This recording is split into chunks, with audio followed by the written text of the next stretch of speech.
Hello everyone, Jody Norstead here, and thank you for tuning in for our weekly announcement of the top performers and MidcoSN Game Ball winner for North Dakota high school football. Can you believe this is the last one for the season?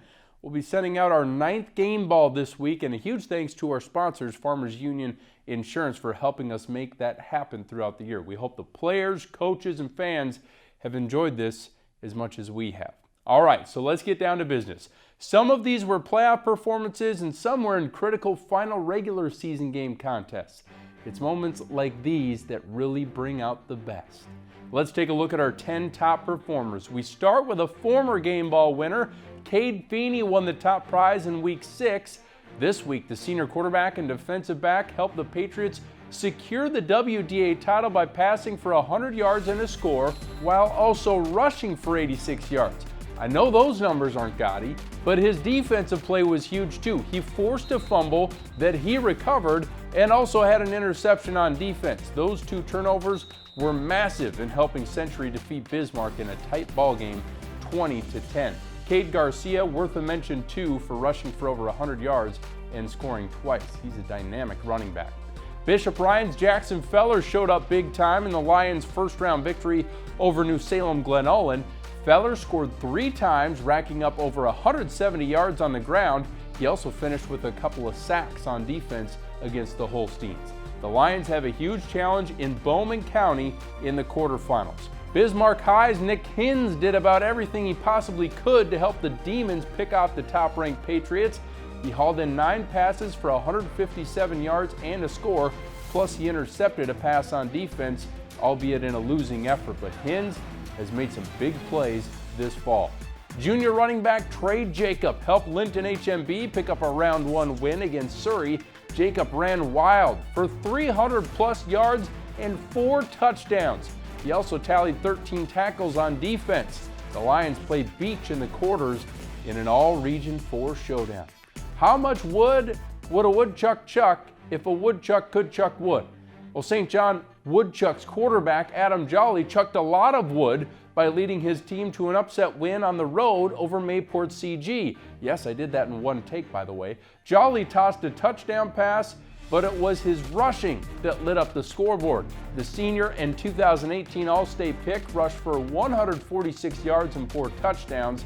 And things are about to get tougher for Jolly and the St. John squad, playing a Cavalier team that hammered them 42-6 in the regular season. Shiloh Christian's ground game was humming to open the playoffs. Braden Keene converted 12 carries into 176 yards and a trio of scores. Shiloh and Velva, that'll be a fun matchup on Saturday. Good tradition for both programs. Cavalier quarterback Colton Rechensky has made the top performers list before, and here he is again. After completing 12 of 15 passes for 288 yards and 3 touchdowns at Cushman Field on Saturday in a first-round win over Lemoore Litchfield Marion. Rechensky added a rushing touchdown for the top-ranked Tornadoes. Thompson was the only team in Class A to go on the road and win in the playoffs over the weekend, and junior Sam Roller was the biggest piece to the victory puzzle.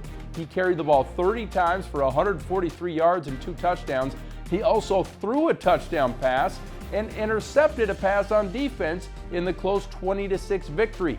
The Tommies lost their starting quarterback Clay Odenbach earlier this month, but with players like Roller, don't count them out just yet. Now, the biggest surprise in 9-man came in the form of Grant County Flashers' 48-6 upset of number 3 Ray Powers Lake. The Storm got a big game from Connor Ottmar, who rushed for 142 yards and 4 touchdowns. Ottmar has been having a great year in the backfield, and now the Storm get another crack at a Kidder County team that dominated them 36-0 in the regular season. Well, Gavin Wright is one of the most exciting players to watch in Class AA. The Hillsboro Central Valley senior returned the opening kickoff for a touchdown against Valley City and never stopped making plays. He caught a touchdown pass on a trick play and had 2 interceptions in the victory. The top-ranked Burros host Turtle Mountain in the quarterfinal round. So that's a look at our list of 10. A lot of fantastic playmakers, some familiar names, and some new ones. As for our MidcoSN Game Ball winner this week, sponsored by Farmers Union Insurance, this is definitely a familiar name. Congratulations to new Rockford-Sheyenne senior playmaker Bo Belquist. What a game he and the rest of that offense had in the first round blitzing of Tri-State. First off, check out this touchdown run he had because it is insane. That was his lone touchdown run, but he had 4 other touchdowns through the air after catching 10 passes for 142 yards. He's a threat to score every single time he touches the ball. His season stats, yeah, they're going to be off the charts when we gather those. His teammates deserve a day with the ball too because quarterback Johnny Graham passed for 260 yards and 6 scores in that one. Hunter Thompson rushed for a 140, and Nate Hallsworth hauled in a pair of touchdown passes. That offense is loaded, but Belquist is definitely the player who fuels the Rockets. He'll take on fellow UND commit Jack Irie and Finley Sharon Hope Page in the quarterfinals on Saturday. Well, that does it for this week's Game Ball announcement and our season of Game Ball announcements. Congrats to all of our winners. The good news, check this out.